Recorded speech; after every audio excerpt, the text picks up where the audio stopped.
Ezequiel foi um dos 13 profetas escritores, juntamente com Jeremias e Daniel. Na época do exílio na Babilônia, enquanto Jeremias ministrava em Judá, e Daniel, que foi deportado, por volta do ano 605 a.C., estava servindo na corte de Nabucodonosor, Ezequiel pregava aos judeus cativos na Babilônia. Ele tinha sido levado em cativeiro à Babilônia com o rei Joaquim. Depois do cerco de Jerusalém, no 8º ano de Nabucodonosor, por volta do ano 598 a.C. O único período semelhante a este de tanta abundância de testemunhos proféticos foi a época de Isaías, Oséias, Amós e Miqueias. Na segunda metade do século 8º a.C., Ezequiel mostra um relacionamento mais próximo em conceito e em mensagem com Jeremias do que com Daniel, que provavelmente não recebeu suas profecias até depois da queda da Babilônia em 539 a.C. O nome Ezequiel significa Deus fortalece. Ele era um sacerdote da família de Zadok. Não existe nenhuma evidência de que Ezequiel tenha desempenhado funções sacerdotais em Jerusalém antes do exílio na Babilônia, apesar de que ele parece ter estado completamente familiarizado com o Templo de Salomão e com a sua cultura. Nada se sabe da sua história pessoal, além do que se conta no livro que traz o seu nome, do que se sabe sobre a época em que ele viveu. Ele não é mencionado em nenhum outro livro do Antigo Testamento, nem recebe qualquer referência direta no Novo Testamento. Embora a grande parte do simbolismo do livro do Apocalipse esteja claramente baseado em suas visões. Supõe-se que Ezequiel tinha sido jovem na época do exílio, porém muitos afirmam que seus escritos indicam ter ele sido um homem mais maduro. Muitas das suas profecias são cuidadosamente datadas da época do cativeiro de Joaquim. A data que Ezequiel escreveu no capítulo 1, versículo de número 1 do seu livro, fala sobre o 30º ano, que tem sido a causa de muitas diferenças de opiniões entre os comentaristas.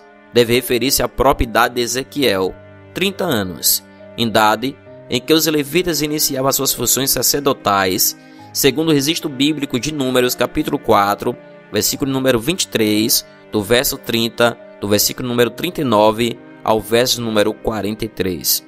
Consequentemente, ele deve ter nascido aproximadamente por volta do ano 627 a.C. Ezequiel era casado e provavelmente viveu na aldeia de Tel Abib, perto de Nippur, na Babilônia, em sua própria casa, onde os anciões de Israel vinham consultá-lo. A maioria dos cativos estava estabelecida ao longo do rio Quebar, agora identificado com o canal real de Nabucodonosor, que fluía desde a vizinhança da Babilônia por Nippur até Erech. Tábuas de argila de Nippur, no século 5 a.C., mencionam os filhos de Muracho, que eram mercadores que faziam negócios com os judeus durante a era persa. Esta evidência, consequentemente, afirma a residência dos judeus nessa região. A esposa de Ezequiel morreu repetidamente durante seu ministério, mas o Senhor proibiu expressamente que ele chorasse por ela. O livro está repleto de tais experiências pessoais do profeta. Deus pretendia que o profeta fosse um sinal para Israel através das suas experiências da sua vida. Ele começou seu ministério profético por volta do ano 592 a.C., no 5º ano do cativeiro de Joaquim, quando tinha 30 anos de idade, e profetizou por pelo menos 22 anos. Nada se sabe a respeito do final do seu ministério. No início, as mensagens de Ezequiel não eram bem recebidas, mas com o passar do tempo, as suas profecias começaram a dar frutos, e finalmente a nação estava purificada da sua idolatria.